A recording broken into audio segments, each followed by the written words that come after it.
6 months ago, my husband abandoned me in a foreign country with no money, no visa, and not even my name on the lease, coldly telling me, "You'll figure it out, you're resourceful," and refusing to help me get home. This morning, out of nowhere, he showed up outside my apartment in tears, and I couldn't believe what he had to say. He left me stranded, alone, in a foreign country, with absolutely nothing, just to teach me a lesson. He thought I'd crumble.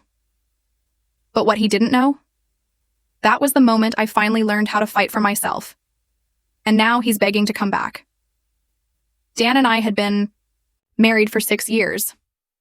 When we met, I honestly thought he was the most charming, protective man I'd ever known. He swept me off my feet, just like in the movies.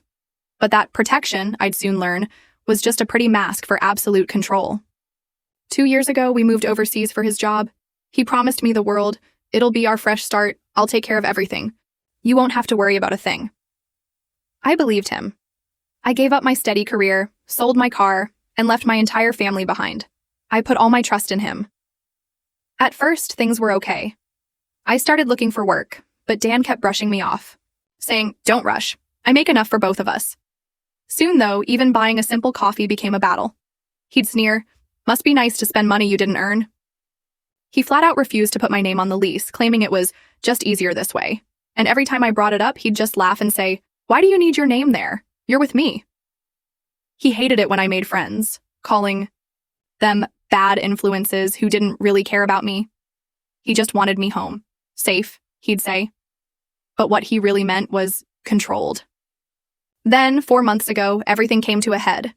I finally confronted him, asking for help with paperwork for a work permit. I just wanted my independence back. His face twisted. "Why do you need to work?" he snarled. "Are you saying I can't provide for you? Or are you planning to leave me once you have money?" I tried to explain, to make him understand I just wanted to stand on my own 2 feet. But he just snapped, "If you wanted independence, you shouldn't have married me." From that day on, the air in our apartment was thick with tension. He started disappearing for hours without a word. His phone suddenly locked.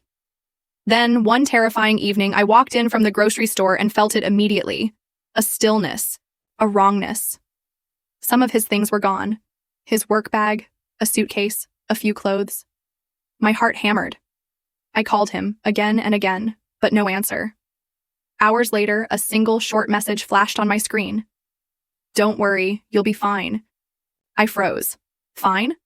I was in a foreign country, my visa tied to his sponsorship, my name on nothing. I frantically texted back asking what he meant. His reply? "You'll figure it out. You're resourceful." No explanation, no discussion. He had booked a flight back to our home country without a single word to me. When I tried calling again, he just sent a string of voice messages. "Stop acting like a victim," he sneered. "I left because you're impossible to live with and you always complain about being stuck.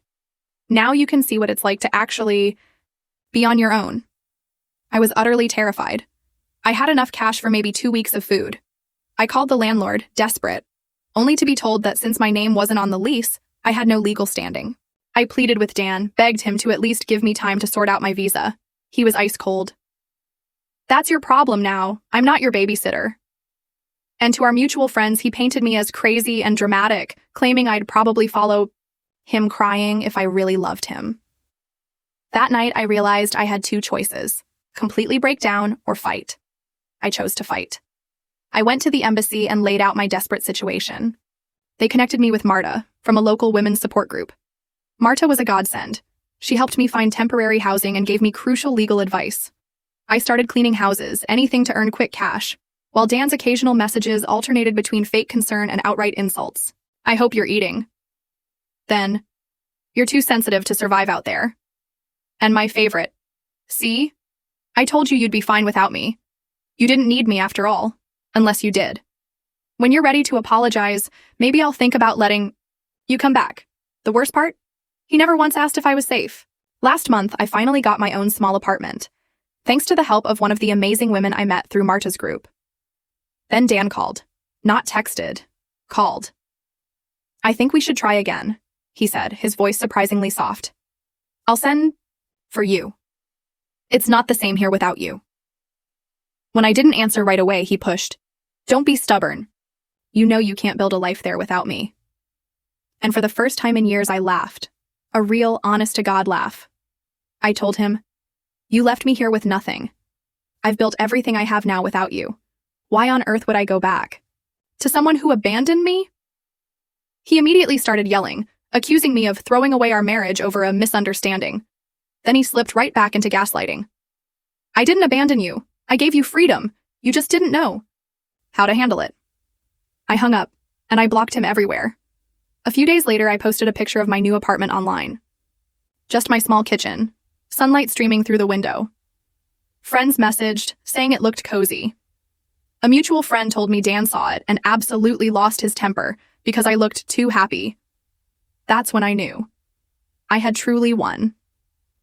He left, me thinking I'd crumble without him. Instead, I learned to stand on my own in a place where I had nothing. I'm staying abroad for now. My visa situation is almost sorted, and I have steady cleaning clients. I walk the streets without someone checking my every move. I drink coffee without being shamed for spending his money. And I sleep knowing one will disappear in the night and leave me stranded again. But the fight wasn't over. Just yesterday, as I was walking home from work, I felt it. That prickle on the back of my neck. Someone was following me. I turned the corner, and there he was. Dan. "You didn't think I'd let you go that easily, did you?" he said. That sickly sweet smile on his face. My blood went cold. I could smell his cologne, that same expensive stuff he always wore. My fingers instinctively gripped my keys, just like I'd learned in the self-defense class at the shelter. My heart was pounding so hard I thought it might burst out of my chest. I backed away slowly, towards the corner shop where Mr. Novak always worked evenings. Dan stepped closer, his smile making my skin crawl. I spun around and ran into the store, the little bell above the door ringing like an alarm. Mr. Novak looked up from his newspaper, his warm smile disappearing when he saw my face. Dan walked in behind me, all charm and fake concern. He told Mr. Novak he was my husband, that we'd had a little disagreement, but he'd come all this way to take me home. Mr. Novak looked at me, a question in his broken English. I couldn't speak, but I managed to say the Czech word for police that Marta had taught me.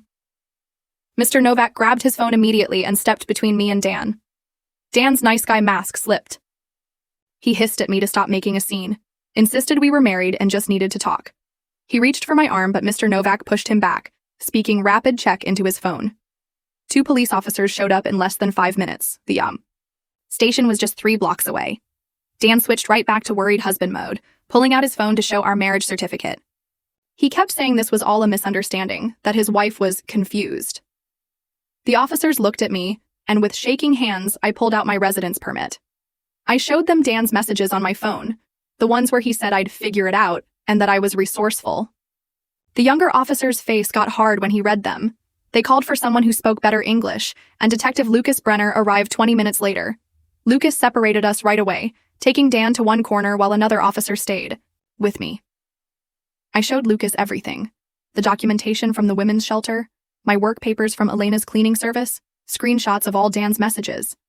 My hands wouldn't stop shaking, and I kept dropping papers. They took us both to the station in separate cars. I sat in a small room by myself, hearing Dan's voice through the thin walls. He was telling them I was unstable, that I'd refused to come home with him, that he was just a concerned husband. I texted Marta with fingers that could barely type the words. She showed up in less than an hour with a thick folder of papers. Copies of my shelter intake forms, photos they'd taken when I first arrived looking half-starved, statements from the staff about how Dan had abandoned me. She sat next to me and held my hand while we waited. Lucas came back after what felt like forever, a frustrated look on his face. He explained that Dan had booked a room at the Hotel Imperial for 2 weeks, and legally they couldn't make him leave Prague. They'd warned him about the stalking laws, and told him he had to stay at least 100 meters away from me. Dan would have to go to court if he wanted to challenge it, but for now, that was all they could do. Just then, the station door slammed open, and Elena rushed in, still in her cleaning uniform, her face red with anger. She grabbed my shoulders and looked me over like she was checking for injuries before turning to Lucas. This man left her with nothing in a foreign country, she said. Lucas nodded and explained the situation while Elena's hand stayed on my shoulders. She pulled me aside. You are coming to stay with me and my husband, Pavle, she told me. I started to protest, but she cut me off with a look that reminded me of my mom. We drove to her house in silence while I watched the mirrors for Dan's rental car. Elena's house was small but warm, filled with photos and the smell of something delicious cooking. Pavle came out of the kitchen wiping his hands on a dish towel, and Elena spoke to him quickly in Czech. He nodded and went to get blankets while Elena showed me to their spare room. That night, I lay awake, checking the locks on the bedroom door every hour, jumping at every car that passed. My phone buzzed with texts from unknown numbers, and I knew it was Dan getting new SIM cards. The messages said the same things over and over about needing to talk and not being dramatic. I deleted them and emailed James at the embassy with screenshots and updates about Dan being in Prague. The next morning, Pavle was already up, installing a security camera by their front door while Elena made breakfast. I helped her load cleaning supplies into her van while my phone kept buzzing with more messages. Dan had found more numbers and was sending texts saying I was still his wife and we needed to work things out. Elena saw my hands shaking and took the phone to look at the messages. She called Lucas again while Pavle finished with the camera and showed us how to check the feed on our phones. We drove to our first cleaning job at an office building near the city center. I was mopping the lobby when I saw it through the glass doors. Dan's rental car parked across the street. He was sitting in the driver's seat watching the building and taking photos with his phone. My hands started shaking so bad I dropped the mop handle and it crashed against the floor. Elena came running and saw where I was looking. She pulled out her phone to call the police while I took photos of Dan sitting there. Lucas arrived 20 minutes later and walked over to Dan's car while we watched from inside. Dan rolled down his window and I could see him gesturing and pointing at the building. Lucas stood there for a long time talking to him and then made him hand over his phone. Dan deleted something while Lucas watched and then started his car and drove away slowly. Lucas came back inside and explained that Dan claimed he was just sightseeing and happened to park there. The law said he had to stay 100 meters away, but technically the street was public property. That evening, Elena drove me back to her house and I finally video called my sister Emma back home. She started crying the second she saw my face and told me Dan had been calling everyone. He'd been telling family members I had mental problems and needed professional help. Emma said our aunt believed him and kept asking if I was taking medication. The next morning, Elena had to go to the women's shelter for a meeting with Marta about another client. I stayed at the house with Pavle, but then Marta called Elena's phone, sounding panicked. Dan had shown up at the shelter, asking about me and demanding to know where I was staying. Marta had refused to let him in and called security, but he stood outside with a cardboard sign that said, "I'm sorry," in Czech, telling people passing by that his wife had left him. Some people were stopping to listen to his story about flying all this way to apologize. Security finally made him leave, but not before several people took photos of him with his sign. That afternoon, James called from the embassy with news. That made my stomach drop. Dan had filed an official complaint claiming I stole money from our joint account before he left Prague. James said the embassy needed bank statements and documentation to prove the money was mine. I had to dig through my email to find old statements while James stayed on the phone. The next day, Elena got 2 cancellation calls from regular cleaning clients. They said they didn't need service anymore, but Elena knew something was wrong. She checked her business website and found messages in the contact form from someone claiming to be my concerned husband. Dan had been writing to all her clients saying I was unstable and shouldn't be trusted in their homes. Elena called each client back to explain, but 2 of them had already hired someone else. My phone buzzed with a text from Fatima, who lived in my old apartment building. She said a man claiming to be my relative had been asking other tenants about my schedule. He wanted to know what time I usually came home and if I lived alone now. The building manager had already told him to leave once, but he kept coming back. Fatima even sent me a photo she took from her window of Dan standing by the building entrance with a notebook. 3 days passed before I could even think about going back to my Czech language classes at the community center. I sat in the back row, trying to focus on verb conjugations, but my hand kept moving on its own, writing the same 3 words over and over in my notebook. He won't win. He won't win. He won't win. The pen pressed so hard it tore through the paper in places. Every time the door opened, my whole body tensed up. A man walked in late and I grabbed my phone, ready to call Lucas, until I saw it was just another student looking for a seat. My classmates kept glancing at me when I jumped at every sound. The teacher asked if I was okay, and I nodded, but my hands were shaking so bad I dropped my pen twice. When class ended, I packed up fast and headed for the door but stopped dead when I saw him through the window. Dan stood outside the community center, holding a huge bunch of red roses, like we were on some romantic date. My fingers fumbled with my phone as I called Lucas, while backing away from the exit. Dan saw me through the glass and smiled, holding up the flowers and pointing at them like I should be happy about this. Lucas answered on the second ring and told me to stay inside while he sent someone over. I watched Dan pace outside, staying exactly at the edge of the property line. When the police car pulled up, Dan walked backward down the street, maintaining that exact 100-meter distance the restraining order required. The officer couldn't do anything since technically Dan wasn't breaking the law. He followed me all the way to the tram stop, counting his steps to stay legal, those stupid roses still in his hand. That night my phone rang with a number I didn't recognize. But when I answered, it was Rob, Dan's brother. He sounded worried and said Dan had called him asking to wire money to Prague, which seemed weird. Rob wanted to know what was really going on because something didn't add up. I told him about the restraining order and the stalking, and Rob went quiet for a long moment. Then he told me something that made my stomach drop. Dan had been fired from his job 2 months ago for harassing a coworker. This was when he was still sending me those messages about how well he was doing without me. Rob said Dan had been living in his basement and borrowing money, claiming he was between contracts. The next morning, Elena called me crying. Her biggest client, a property management company that handled half the buildings we cleaned, had terminated their contract. Someone sent them an anonymous email with screenshots that made it look like I had a criminal record for theft and fraud. The images were obviously fake, but the damage was done. Elena lost 40% of her business income in one email. She wasn't mad at me, but I could hear the panic in her voice about making rent and paying her other workers. Marta set up an emergency meeting that afternoon with Elena and a lawyer named Dr. Teresa Vugt, who specialized in harassment cases. We sat in Marta's office going through everything, documenting each incident with dates and times. Teresa took notes on her laptop, asking specific questions about the restraining order violations and the defamation. She said we had grounds for both criminal charges and a civil suit, but we needed more evidence of the pattern. Elena showed her the email to her client, and Teresa immediately started drafting cease and desist letters. While we were meeting, my mom called 5 times. When I finally answered, she was sobbing so hard I could barely understand her. Dan had sent her photos of himself standing outside my apartment building, looking thin and disheveled, claiming he was trying to rescue me from a dangerous neighborhood.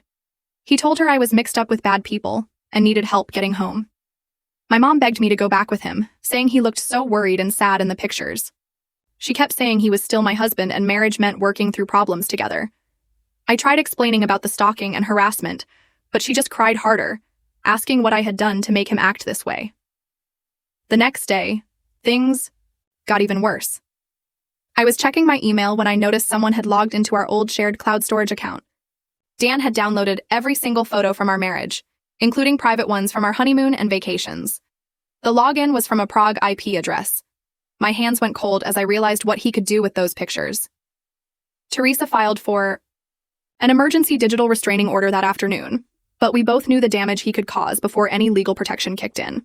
I couldn't eat or sleep, just waiting for those photos to appear somewhere online. Elena asked me to help her clean a diplomatic residence the next morning, saying the routine work might help calm my nerves. The ambassador's wife was home and noticed I looked upset. While Elena cleaned upstairs, she made me tea and asked if I was okay. He'd written to her that I'd probably come crawling back within a week. Cheryl was furious and wanted to help however she could. She even offered to testify about his lies. 2 days later, Dan made bail with a bunch of conditions. He couldn't contact me, had to surrender his passport, and couldn't leave Prague until the trial. Within 2 hours of his release, a lawyer showed up at my door with an envelope. I didn't open it right away, but when I did, it was a settlement offer. Dan wanted me to take $5,000 and sign a non-disclosure agreement about the abandonment. The lawyer stood there waiting for an answer while I read through 3 pages of legal language that basically said I could never tell anyone what really happened. I told the lawyer to leave and immediately called Lucas about the contact violation. He said Dan was playing games, using the lawyer as a middleman to avoid technically breaking the no-contact order. The next morning, I had to go back to work, because I still needed money to live. Elena had arranged for me to wear this small body camera that Teresa had given us, clipped inside my shirt pocket. Every time we arrived at a new house to clean, I'd freeze at the doorbell sound, my whole body tensing up. Elena noticed how I kept checking over my shoulder and started changing our route, avoiding empty houses and scheduling only apartments in busy buildings. She'd park where we could see the van from the windows and kept her phone ready to call the police. At one house, a man answered the door, and I almost ran before realizing it was just the owner. Elena had to take over talking to clients because my hands shook too much to write down the schedules. She never complained, just quietly rearranged everything so I'd feel safer. The next day, things got worse. Dan's lawyer filed a countersuit, claiming I was the real abuser, that I was holding Dan hostage in Prague with false accusations to prevent him from returning to his job. The paper said I was destroying his career and reputation out of spite. Teresa had warned me this might happen and called it DARVO, which meant deny, attack, reverse victim, and offender. She said abusers often try to flip a story when they're cornered.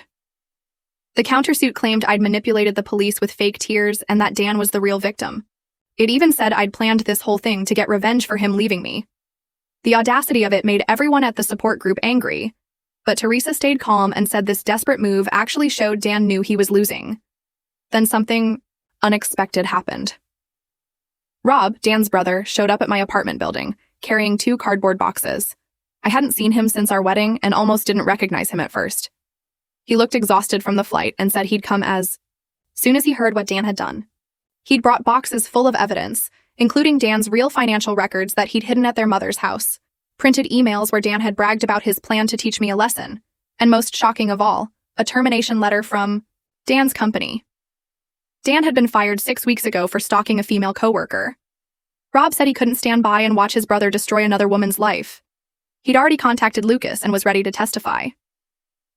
The reunion between the Bay brothers happened at Rob's hotel the next evening. Dan had somehow found out Rob was in town and showed up screaming in the lobby. The hotel security cameras caught everything as Dan grabbed Rob's shirt and shoved him against a wall. Rob stayed calm and kept his phone recording in his pocket, while Dan threatened to ruin his life, to tell their mother lies about him, to make sure he'd regret choosing my side. The security guards had to pull them apart, and Dan was screaming that Rob was a traitor, that family was supposed to stick together. That's when Dan said the words that changed everything. He yelled that he'd only left me abroad to teach me a lesson, that I needed to learn my place and that I should have come crawling back by now. Rob's phone captured every word in clear audio. The security guards wrote up a report and gave Rob a copy along with the security footage. The next morning, James from the embassy called me early to come in immediately. When I arrived, he had my new visa ready, completely independent from Dan's sponsorship. He said the mounting evidence had allowed them to fast-track the process. He also gave me a packet of information about pressing charges in our home country for fraud and abandonment. Apparently, Dan had claimed me as a dependent on his taxes while telling everyone we were separated, which was federal fraud. James had been working with authorities back home to build a case. He said Dan would likely face charges in both countries. That evening, Elena and I sat in her small office after finishing our cleaning route, sharing tea from her thermos. She told me she'd been where I was 20 years ago, brought to Czech Republic by a man who promised her everything, then left her with nothing. She'd started her cleaning service specifically to hire women like us, women who needed work immediately without questions about their past. She showed me a photo album full of pictures of women who'd worked for her over the years, many who'd gone on to build their own businesses or careers. She said her company was never just about cleaning houses. It was about giving women a chance to stand on their own feet when someone had knocked them down. The next few days passed in a blur of meetings and paperwork. Marta's lawyer friend called me constantly with updates about the case building against Dan. She said prosecutors in Prague were working with officials back home to coordinate charges. Dan was facing serious trouble for stalking, intimidation, and hiring those men to scare me. Back in our home country, they were looking at fraud and abandonment charges too. The legal net was closing around him faster than I'd expected. Meanwhile, Dan's money situation got bad, really quick. The fancy hotel where he'd been staying called the police station demanding payment because his credit card got declined. His lawyer told the court he needed more money up front to keep representing him. Dan tried to access our joint accounts, but found out I'd legally frozen them while the investigation was happening. The look on his face in court when he realized he couldn't touch that money must have been something. Then Rob's wife called me with shocking news. She'd been digging around on social media and found something huge. Dan's first wife, the one he always said died in a car accident years ago, was actually alive and living in Canada. Her name was Sandra, and she'd remarried and had kids. Rob's wife had messaged her carefully, and Sandra was willing to talk about what Dan did to her. The next day, Dan made everything worse for himself. Despite having to surrender his passport as part of his bail conditions, he tried to run. Police caught him at the German border with a fake ID he'd somehow gotten. That violation meant immediate detention until his trial. I watched from Marta's lawyer's office as they confirmed his arrest over the phone. He was going straight to jail this time. No more bail. I had to go to the embassy to fill out paperwork to reclaim my legal independence. Sitting in that waiting room, I noticed my hands weren't shaking anymore like they used to, but I still checked every exit and looked at every face that came through the door. James sat with me for a while and said this was normal after what I'd been through. He said the feeling would fade with time, but it was okay to be careful. 2 days later, I had a video call with Sandra. She looked tired but determined as she told me her story. Dan had done the exact same thing to her 10 years ago. He'd isolated her from friends and family, drained her inheritance of almost $50,000, then disappeared when she started asking questions about where the money went. She'd rebuilt her whole life in Canada and wanted to help me. She said something that stuck with me. You're already stronger than you knew, because you survived him and you're still standing. Dan's lawyer tried a new strategy in court that was so crazy even the judge looked confused. He claimed I'd orchestrated everything to steal Dan's assets and get sympathy for immigration purposes. He said I'd set Dan up to look bad so I could stay in Prague. The judge actually asked him if he was serious, especially since Dan had just been caught with a fake passport trying to flee the country. Lucas called me with more evidence they'd found. Dan's laptop showed he'd been researching things for months before he left me.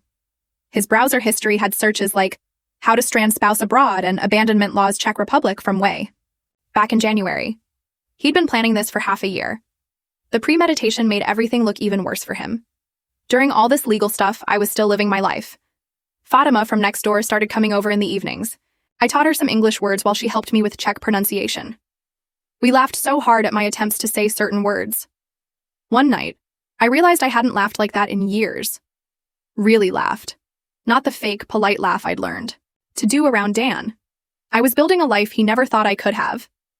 The biggest break came when those 2 men Dan hired decided to make a deal with prosecutors. They revealed Dan had promised them money from my supposed inheritance. Problem was, I don't have any inheritance. My parents are regular working people with no money to leave anyone. The men had recordings on their phones of Dan describing his whole plan. He'd told them he needed to scare me enough that I'd come running back to him desperate and broken. He'd said once I was back under his control, he'd have access to my family, money that he'd completely made up in his own head. The recordings were clear as day. Dan talking about making me so afraid I'd never try to leave again. The prosecutor's office took 3 days to review everything. And when they called me in, the lead prosecutor had this look on her face like she'd seen something that made her sick. She spread out all the evidence on the conference table and told me Dan was looking at serious prison time for abandonment, stalking, intimidation, conspiracy, fraud, and attempted flight from justice. The recordings alone were enough to convict him. But combined with everything else, she said it was one of the strongest cases she'd handled. I sat there staring at the papers and photos and transcripts and didn't feel happy or sad, just empty and tired. That night, Dan's mother called me, crying so hard I could barely understand her words. She kept saying she knew Dan was difficult, but prison would destroy him, and couldn't I please just drop the charges and come home? She admitted she'd always known he had problems with control, but said that was just how men in their family were, and I should have been more patient. I told her as gently as I could that Dan's choices had destroyed our marriage and nearly destroyed me, and I couldn't save him from the consequences of what he'd done. She hung up on me. The next morning, Elena called me with news that made me actually smile for the first time in weeks. The embassy had contacted her about a cleaning contract for all their offices and residential buildings. They'd been impressed with how she'd handled the whole situation with Dan and wanted to work with someone they could trust. The contract was worth 3 times what Dan had cost her when he scared away that client. 2 days later, I walked through the outdoor market near my apartment for the first time since Dan had shown up in Prague. My hands shook a little as I picked out vegetables and bread and cheese, things I wanted to eat instead of things Dan would have approved of. I bought peppers even though he hated them, and chocolate even though he said it made me fat, and wine even though he thought women who drank alone were pathetic. The vendor smiled at me and threw in some free herbs. And I walked home feeling like I'd won some small battle against the voice in my head that still sounded like him. The bail hearing happened the next week and Dan completely lost it in the courtroom. He started screaming that the entire Czech legal system was conspiring with me against him, and that everyone had been bribed or threatened. His lawyer tried to calm him down, but Dan turned on him and fired him right there in front of the judge, saying he'd represent himself since everyone was against him anyway. The judge denied bail immediately and had Dan removed from the courtroom, while he was still yelling about corruption and lies. I started teaching English at the shelter 2 days after that. Marta had asked if I'd be willing to help some of the other women who were trying to rebuild their lives. Most of them were refugees or abuse survivors like me, and they needed language skills to find work. The first class was just 3 women, but by the third session we had 12. Marta pulled me aside after and said she'd never seen someone transform from victim to advocate so quickly, but I didn't feel transformed, just useful for the first time in years. Rob called me that weekend with news that made everything even worse for Dan. He'd been going through Dan's old credit card statements to help with a legal case, and discovered Dan had opened 3 credit cards in my name before he abandoned me. He'd maxed them all out and never made a single payment. The debt was over $15,000, and it meant identity theft charges on top of everything else. Rob kept apologizing for not seeing who his brother really was, but I told him it wasn't his fault. The next week, I met with Teresa to prepare for the trial testimony. She had me practice telling my story over and over without apologizing or minimizing what happened. The first few times, I kept saying things like, "Maybe I misunderstood," or "Perhaps it wasn't that bad." But she stopped me every time. By the end of the session, I could say it clearly. Dan had abandoned me to break me, but I had refused to break. 2 days after that, I signed a new lease for my apartment with just my name on it. The landlord had been following the case in the local news and offered me a reduced rate. He said his daughter had been in a bad relationship once and he was proud to rent to someone who'd found the strength to escape. It was the first legal document that was entirely mine since I'd gotten married, and my hand didn't shake at all when I signed it. Yesterday, a letter arrived through some lawyer Dan had met in detention. The lawyer said Dan wanted to offer me everything if I would drop the charges and tell the court it was all a misunderstanding. The letter itself violated the no contact order and added another charge to his case.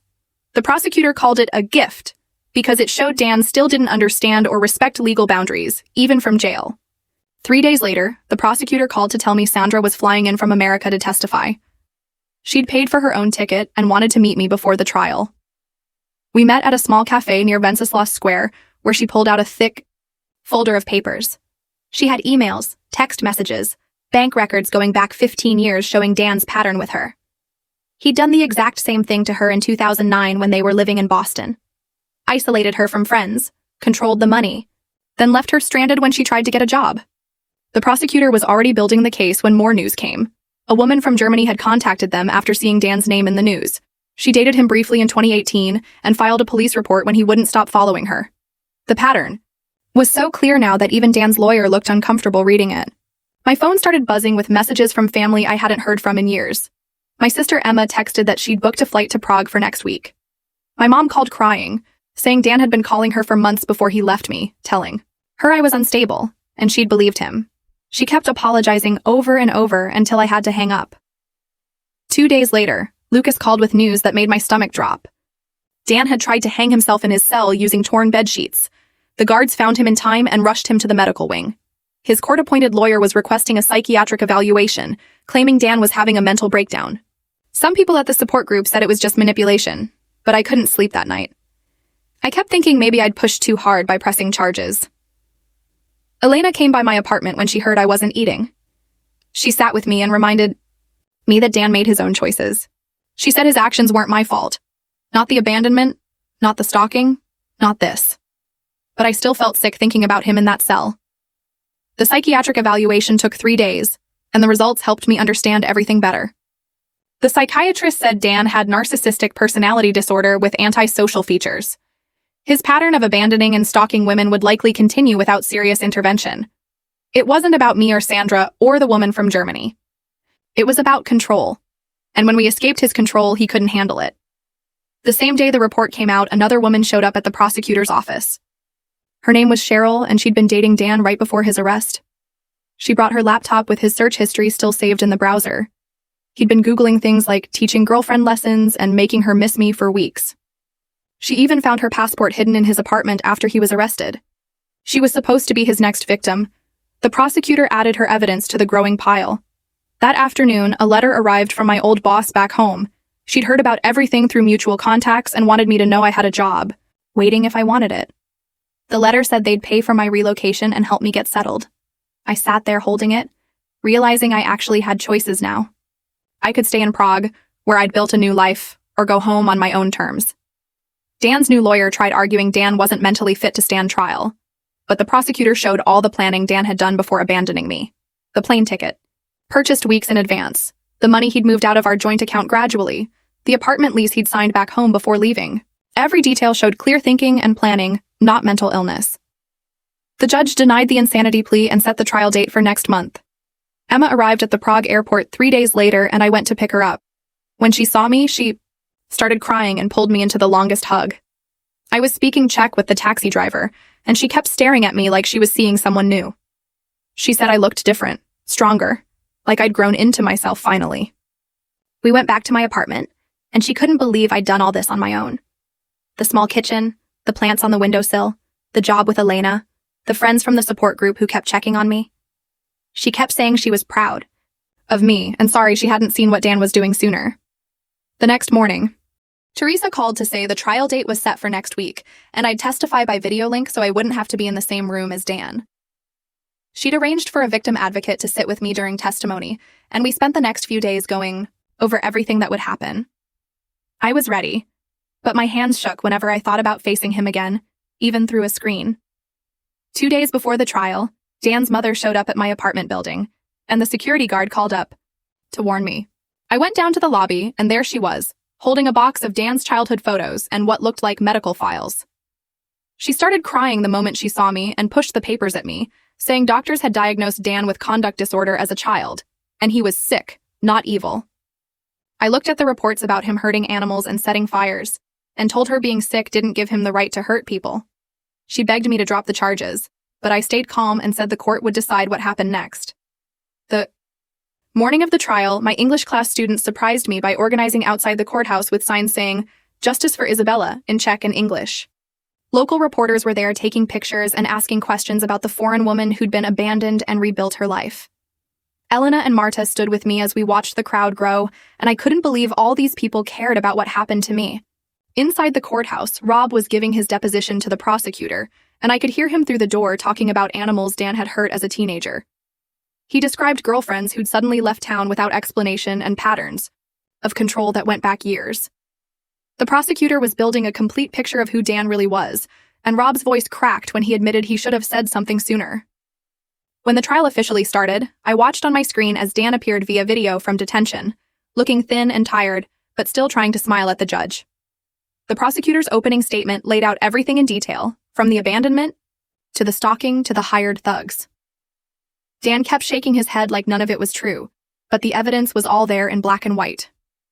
When it was my turn to testify, I sat in the small room with a victim advocate holding my hand under the table. I told them about finding his things gone and the message saying I'd figure it out. I described the nights without food and having to beg strangers for help, and how he'd laughed when I called crying. My voice only broke once when I talked about learning to survive and finding strength I didn't know I had. The courtroom on the screen was completely silent when I finished. Dan demanded to cross-examine me himself, and the judge allowed it, which made my stomach turn. His questions showed exactly who he was as he asked, "Didn't I provide for you?" And, "Wasn't I happy when I didn't have to work?" Each question made him look worse as I answered simply and honestly about the control and isolation. He got angry when I wouldn't agree that I'd been ungrateful and started shouting that I was twisting everything. The judge had to tell him 3 times to calm down before threatening to remove him from the video link. Sandra testified next about her experience with Dan and how he'd done the same thing to her years ago. Then Cheryl described all Dan's lies, about me being crazy and following him home when really he'd been planning everything. The pattern was so clear that even Dan's court-appointed lawyer looked uncomfortable defending him. Dan started yelling that they were all lying and it was a conspiracy against him, but nobody was listening anymore. The prosecutor saved the best evidence for last and played Rob's recorded phone call where Dan admitted everything. Then came the browser history showing searches for how to make someone disappear and psychological torture techniques. The Pauros, 2 thugs testified via video about Dan hiring them and showing them my photo. Finally, the prosecutor held up Dan's fake passport with a different name that he'd been carrying when arrested at the border. Dan completely lost it and started screaming that I deserved it for not being grateful for everything he'd done. He said I was nothing without him and would have died on the streets if he hadn't taken care of me. The judge called for order, but Dan kept ranting about ungrateful women who didn't know their place until the guards disconnected his video feed. The judge took less than an hour to deliver the verdict, and I watched on my screen as she read out guilty on all counts. Dan got 4 years in Czech prison for stalking, intimidation, conspiracy to commit assault, and attempted flight from justice. After serving his time, he'd be deported and face more charges back home for the financial crimes Rob had uncovered. I watched Dan's face crumble as the guards led him away, and felt something inside me finally let go of the fear I'd been carrying. The next morning, I met with Teresa at a small office near the courthouse to sign papers for getting back what Dan had hidden. She spread out documents showing bank accounts he'd opened without telling me, and safety deposit boxes with my grandmother's jewelry he'd claimed was lost. My hands shook as I signed each page while she explained how the court ordered everything returned, plus damages for what I'd suffered. The jewelry meant more than the money, because my grandmother had given it to me before she died, and Dan had no right to take it. When we finished, I walked out with copies of everything, but felt empty instead of happy because getting things back didn't erase what happened. Outside the courthouse, Dan's mother was waiting by the steps, and I almost turned around, but she held up her hands to show she meant no harm. She told me she was sorry for not seeing what Dan was becoming, and for not getting him help when the signs were there. Her eyes were red from crying, and she looked older than when I'd last seen her at our wedding 6 years ago. I accepted her apology, but kept my distance because some bridges can't be rebuilt, even with good intentions. Back at my apartment, I found my door covered in flowers and notes from neighbors with messages in Czech and English saying they were proud of me. Fatima had left a pot of soup outside my door with a note saying, "Dinner was at 7 if I wanted company." The other neighbors had signed a card with little drawings and Czech phrases I was still learning to read. Emma helped me carry everything inside, and we sat on my couch reading each note while the soup warmed on the stove.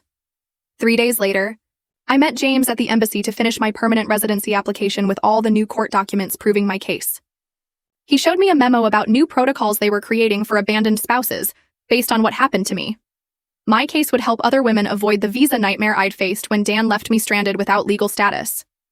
He shook my hand and said the embassy would fast-track my application given everything I'd been through this year. A week after the verdict, I walked back into Marta's shelter to teach my English class like nothing had changed. A new woman sat in the corner crying, and Marta whispered she'd been left by her boyfriend with no money or Czech language skills. I made tea and sat with her, using simple English to explain that she would survive this, even when it felt impossible. I gave her the same advice Marta had given me about taking each day as it came and finding strength in small victories. She squeezed my hand when I told her my story, and I saw the same fear I'd felt 6 months ago. Elena called that afternoon, asking me to meet at a lawyer's office to sign partnership papers for the cleaning business. She wanted me handling the English-speaking clients and bookkeeping while she managed the Czech side of operations. The business would specifically hire women rebuilding their lives because we both knew how hard it was to start over. We shook hands over the signed contracts, and Elena said we'd already gotten 3 new corporate clients from my trial publicity. 2 weeks passed, and Emma packed her bags to fly home, but first we painted my apartment walls bright yellow. Dan had always said yellow was too cheerful and made him anxious. But now I could choose whatever I wanted. We painted all weekend and hung new curtains I'd bought at the market without asking anyone's permission. Emma helped me move furniture exactly where I wanted it and throw out anything that reminded me of my old life. The apartment finally felt like mine instead of a temporary hiding place from my past. A letter arrived from Sandra and Cheryl about an online support group they were starting for women abandoned abroad. They wanted me as a moderator to share my story and help others work through the system that had almost destroyed me. I typed my acceptance immediately and spent that night writing my first post about finding strength in the worst situation. The support group already had 50 members from different countries, all sharing similar stories of being left with nothing. Spring came to Prague, and I walked through Wenceslas Square without checking over my shoulder for the first time in months. I stopped at my favorite cafe and ordered in Czech, which was getting better each week I practiced with neighbors. The waiter smiled when I got the pronunciation right and brought my coffee with a small cookie on the side. I opened my laptop and started writing my full story for the support group while tourists walked past my table. 6 months into my new life, I stood in the embassy, helping a scared woman fill out emergency paperwork after her husband disappeared. She asked if it really got easier, and I told her surviving wasn't about getting back what you lost. It was about discovering who you become when you refuse to let someone else's cruelty break you completely. I handed her Marta's business card and wrote my phone number on the back for when she needed someone who understood. Walking out of the embassy, I realized I'd built something Dan never thought I could have without him. I had my own business, and apartment, and friends who actually cared about my well-being instead of controlling me. The woman I was before would never recognize who I'd become through surviving the worst betrayal imaginable. My story wasn't about winning or getting revenge on someone who tried to destroy me. It was about learning that real strength comes from refusing to give up when someone leaves you with nothing. Dan thought abandoning me in Prague would teach me I needed him, but instead it taught me I never did.